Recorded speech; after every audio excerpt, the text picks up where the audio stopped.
Hi, welcome to Clearly English podcast. Today, we have Judy Ravin, who is the president and co-founder of Accents International and the creator of the Ravin Method, an evidence-based approach to accent reduction and inclusive listening.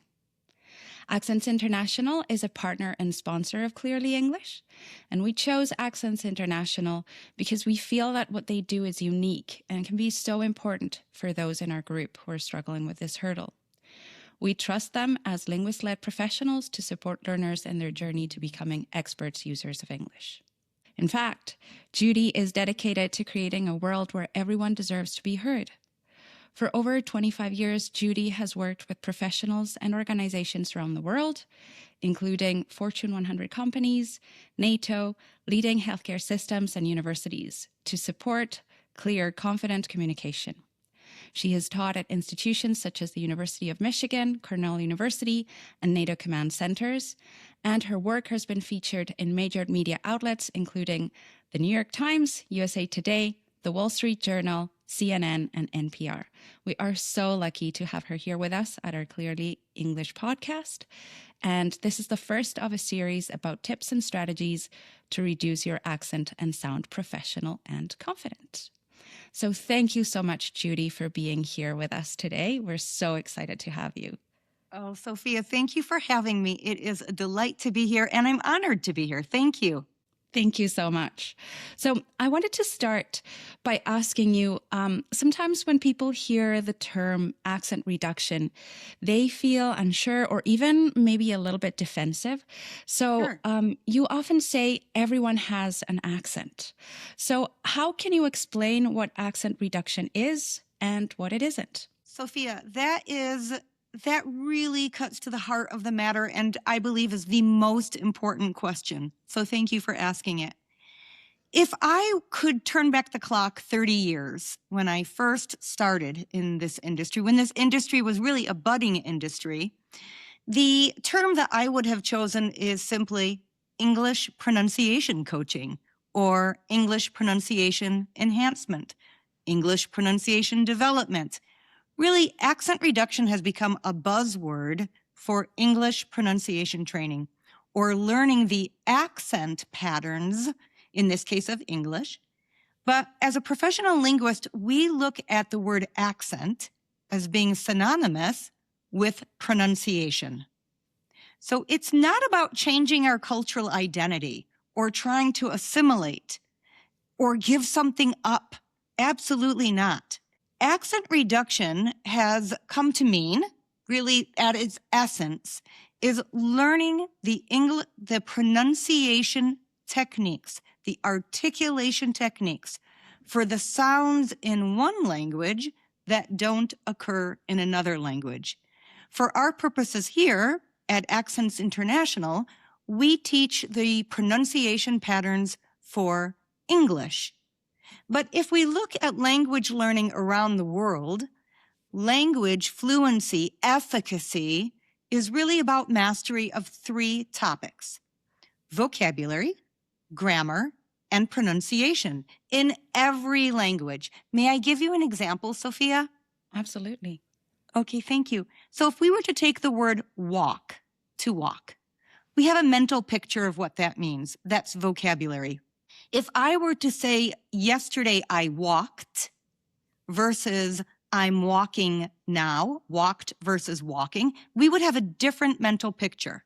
If I were to say I was instead of walk, we wouldn't have a mental picture for that because that isn't a sound that gives meaning in this context. So for people to be really effective in whatever language they speak, pronunciation is a foundation of that. And accent reduction, while it can, the term even rubs me the wrong way. For years and years and years, I have tried to encourage people to use the word accent acquisition. We're a little bit stuck with accent reduction for now. Mm-hmm. In our world, we look at it as English pronunciation coaching so that we can be as effective as possible. And that's excellent. And that was actually related to another one of my questions I had, which is the idea of accent reduction to sometimes could make people think that they have to give something up, some aspect of their cultural identity. How Yes. do you manage to help people with accent coaching while preserving their culture, their cultural identity, their own style of pronunciation as well? Oh, fantastic. Thank you. So what I would advise, and this is what we practice at Accents International, is a program, a course or a coaching program that is no more than, well, using our methodology, it's never more than 10 sessions. What we're doing is we're adding in, we're not taking away. At the end of the program, people will still have an accent. We think that's a good thing. What they won't have is a communication disconnect. So I'm from the US, from the Midwest. I'm from Ann Arbor, Michigan. And I speak a little bit differently than people from Texas or Boston or LA. But we all understand each other well. Neither of us, none of us, I would say, need to change the way that we speak to be understood clearly. Understood clearly. That's the goal, not accent elimination. There is something called accent elimination.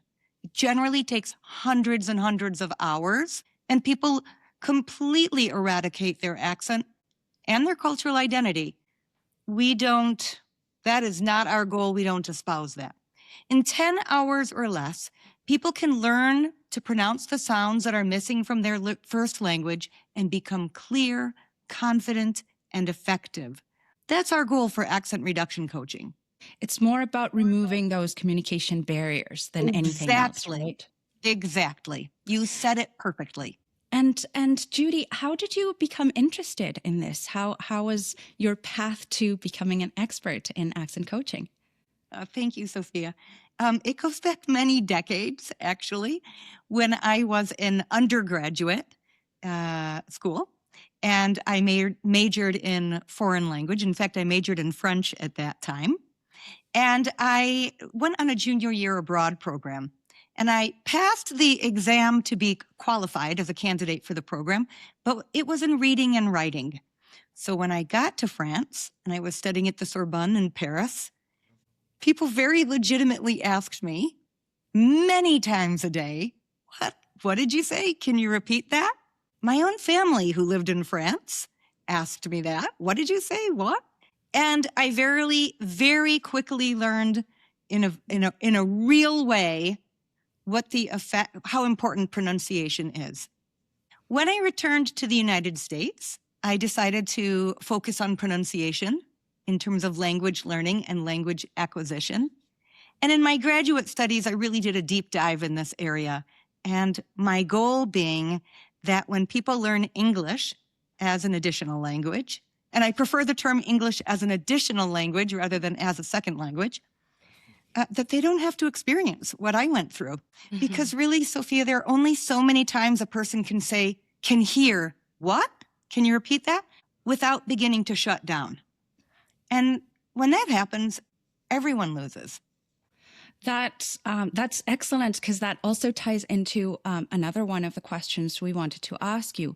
And that is, you realized there was an issue, there was some sort of miscommunication barrier because people were asking you what a few times. So that may be a sign that something is not right. Are there any other ways people may realize that there is some sort of an issue? Sometimes people, and it's happened to me as well, sometimes you asked, can you repeat that? Or what did you say? Or I'm sorry, it's very loud, I can't hear you. But then after asking a couple of times, you don't continue asking, you just kind of guess and try to move on. But there is a barrier there. How could people realize there is an issue? What are some of the telltale signs? And yeah, that's a great question also. When people realize there's an issue, you mean the speaker of English, the non-native speaker? Yes. Yeah. So sometimes people just nod their head as if they're understanding. but they don't ask follow-up questions. Or they don't continue a conversation. They politely excuse themselves. Or people receive the, oh, can you send me that in an email? Right. Right. Or they're simply not asked to sit at the table where conversations are happening, decisions are being made. So maybe their input is not being required, or their ideas are not being considered, just simply because they weren't understood. Exactly. And they often are experts in their field. So people have so much to contribute. And unfortunately, English pronunciation can be hard. It's not exactly intuitive. And it makes people shut down. Absolutely. English, or not I think, be included. Or not get the promotion.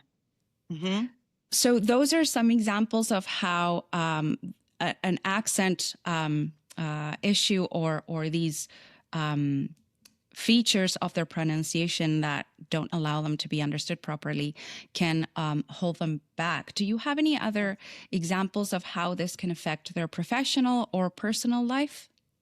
Oh, sure. Sadly, I have hundreds of examples. For people in professional services, consulting of any, whether it's financial services or other areas of consulting, when a client says to their consultant's manager, can you send me someone else? I don't understand that person. Painful. And the consultant was put on that project because they're the best person for that project. So that's one area. Another one, we often have this in firms where people are being interviewed for a partner. And they maybe have worked in the firm for years and are a pillar of knowledge and experience. And in their internal rounds of interviews, if they're not an impactful communicator, because pronunciation is getting in the way of the message sent being the same as the message received, they don't make partner. And right now, there are, in our economy, unfortunately, there are many people looking for work. And if we have 10 people who are qualified for a position, the person often who has the best communication skills will be the one that's hired first. So that's how it can play out professionally. Sometimes there is really a case of accent bias, but not necessarily. Where I've seen this play out is not necessarily in the workplace so much as, sadly, between patient and healthcare provider experience, where a patient will demand to have a different doctor, a different healthcare provider. And that's really unfortunate when that happens. And it's hurtful. Absolutely. And I think sometimes that can also really interfere with trust, because the person is not able to very accurately and fluently express themselves. We just think that they don't have the knowledge or the expertise or even the confidence that they actually do have, but it's just their accent interfering. Exactly. Sophia, you said two things that I think are absolutely critical. One is confidence. And linguistically speaking, I believe in every language family that I've had experience with, whether through research or working with clients, confidence equals competence. And it is not necessarily an accurate reflection, but the listener, when they hear a confident speaker, they have more confidence in that person. So I'm glad you said that about confidence. That's the side of the listener. From the side of the speaker, again, when we're told, what did you say? Or the person is frustrated, then we only contribute as little as we need to. As little as we need to. And that reinforces that self-doubt and imposter syndrome, or having that feedback from people being confused or not taking into account your contributions can really Exactly. hinder your professional. Oh, I'm so sorry. No, You're asking such good questions that I'm excited to answer them. May I step back and speak to your question and comment about trust and where maybe? Absolutely. So there, thank you. There is an idea that accent bias originated thousands and thousands and thousands of years ago. And let's imagine this scenario that we have person A who lives on one side of the river and person B who lives on another side of the river. There isn't written language yet. Okay. But people are conversing and they trade with one another. They have different language backgrounds, but they know enough of each other's language to trade. So person B goes across the river to where person A is, and they're talking and they're trading, and they look down and all of a sudden they see maybe lion prints or bear prints. And the person who lives in that region says, uh-oh, do you know where the lion lives? Because I don't know where the lion lives. And these look like pretty fresh prints. And person B says, oh, right, I've been here before. I think if I remember, the lion lives, over that hill and around the bend. And person A thinks to themselves, well, maybe, but they're not from around here. So maybe they don't know. So there has been study after study after study at the Max Planck Institute and at the University of Chicago Department of Linguistics that shows, regardless of language, the heavier the accent, the less credible the speaker's message is. That is now huge. Not the less credible the person is, but what they have to say, whether it's in English or Hindi or French or any language under the sun. And that affects trust in a person's credibility of their knowledge. And we don't need that anymore, but it's kind of stuck back here in our brain somewhere. Absolutely. So that all of that that you've shared indicates that accent reduction or accent coaching or training is very important. And you've got decades of experience on this. Can you share now a success story that captures what accent reduction can unlock for someone? Oh, sure. Thank you. Oh, my goodness. Just as there are hundreds of stories where the impact is negative, there are hundreds of stories where the impact is positive also. Let's take financial services or law. So one email that we have loved, we do love, continuing for years now, is that email that says, I made partner. That's a great one.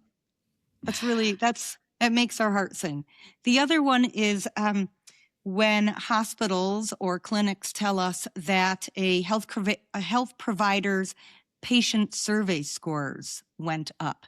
There are different patient surveys. One of them is called the HCAHPS, and that's a popular one. And there's a question that says, how well did you understand your provider?